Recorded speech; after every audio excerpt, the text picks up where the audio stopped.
Thank you for coming. This is a special meeting of the Labor and Economic Development Committee. Today is January the 21st, 2025. The time is now 3:07. We are running a little over because the previous committee ran over. Madam Clerk, could you please read into the record the KRS virtual meeting notice? This meeting is being held pursuant to KRS 61.826 and Council Rule 5A, read in full. Thank you. My name is Dr. Paula McCraney, and I will serve as the chair of this committee. Committee members present include Vice Chairwoman Crystal Bast, Councilwoman,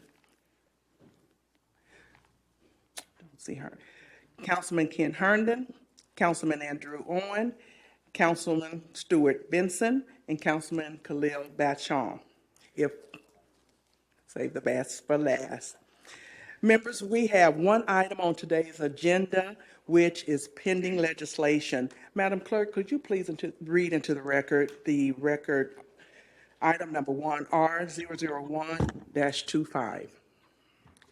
A resolution ratifying and approving a collective bargaining agreement from the date of approval by the Louisville-Jefferson County Metro Council to June 30th, 2026, relating to wages, benefits, and other terms and conditions of employment between Louisville-Jefferson County Metro Government and Teamsters Local Union Number 783, affiliate of the International Brotherhood of Teamsters, concerning certain employees in their Department of Public Works and Assets, the Department of Codes and Regulations, Metro Police Department, Facilities and Fleet Management Department, and Parking Authority of River City Department, read in full.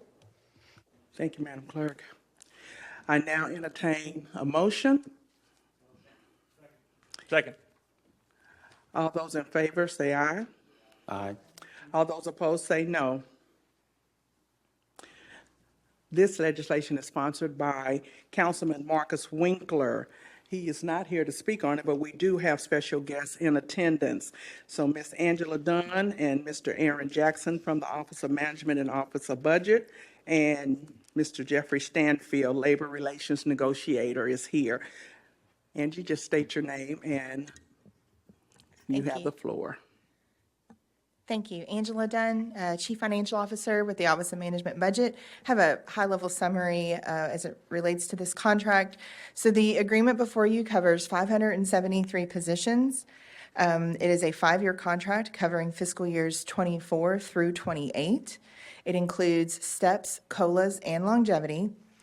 And specifically for 24, it calls for a 3% wage increase that would be retroed to July 1st, 2023. FY25 calls for a 5% wage increase, including some additional market rate adjustments for certain classifications. FY26 calls for a 5% wage increase, and then fiscal years 27 and 28 both call for a 3% wage increase each year. The total cost of the contract is $158.9 million without fringes, and then of course with fringes that takes it to $233.9 million. It was voted on 196 to 80. Thank you. Anyone else to make a presentation? Members, are there any questions?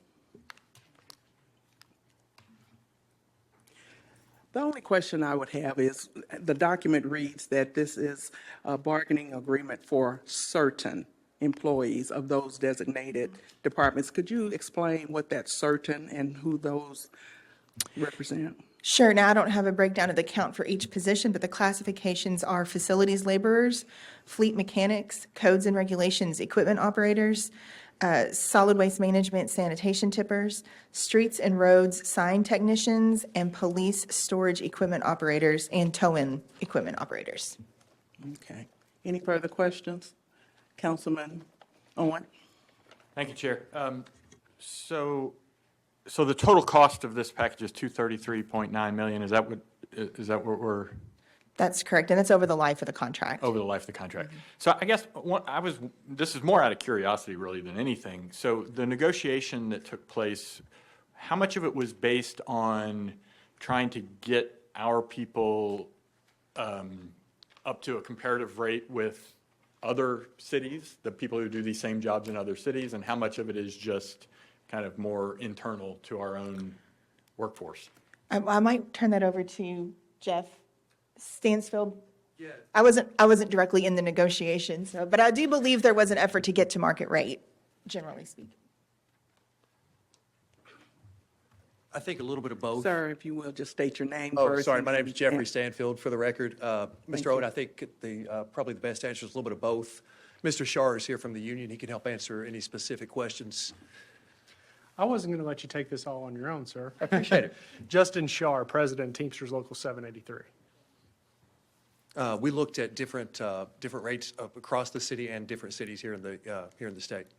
So it's a combination of basically trying to get us to market and trying to compensate our workforce kind of internally Yes, to sir. where we I think think that's a they're fair justified. summary. That's a fair summary, yes, sir. There were several that were below market value that we were able to catch up.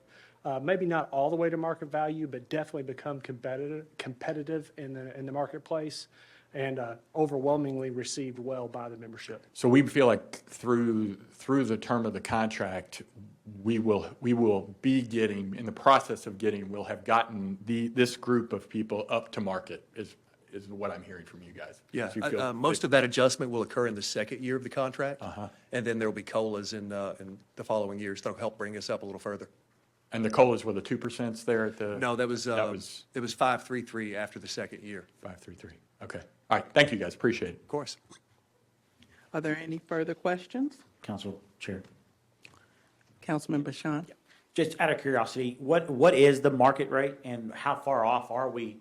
And why couldn't we just go straight to the market now to help retain the employees that we have? You know, we appreciate the union, we appreciate everything your guys are doing. I mean, they're working tirelessly. You know, these last couple of weeks are prime example of the efforts and the work and the 24-hour shifts that they're putting in. So we want to make sure that we take care of our employees in the city to the best possible capability. So how far off are we from market?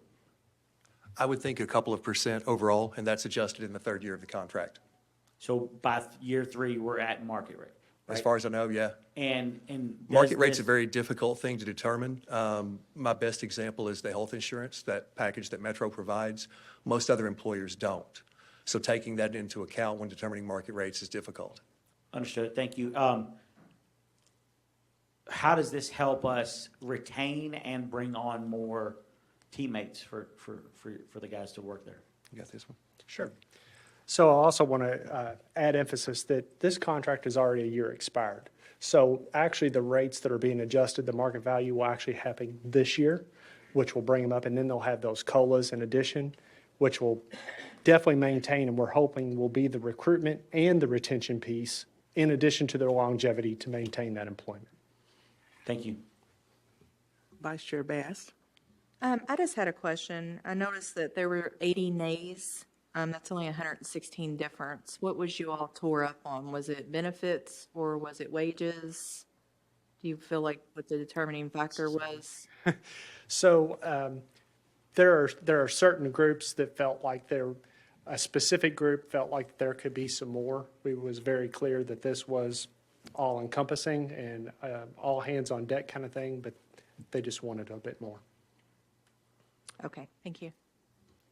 I suspect that will always be the case, right? Absolutely. Traditionally, yes. Well, and it should be. It's good to have opposition. Any further questions? Seeing no further questions, this is a resolution requiring a voice vote. All those in favor say aye. Aye. All those opposed say no. The ayes have it, and the resolution passes. Thank you, OMB, and our guests for coming today. Members, there are no other issues on our agenda today unless you want to present one. There being none, this meeting stands adjourned. Thank you for being here.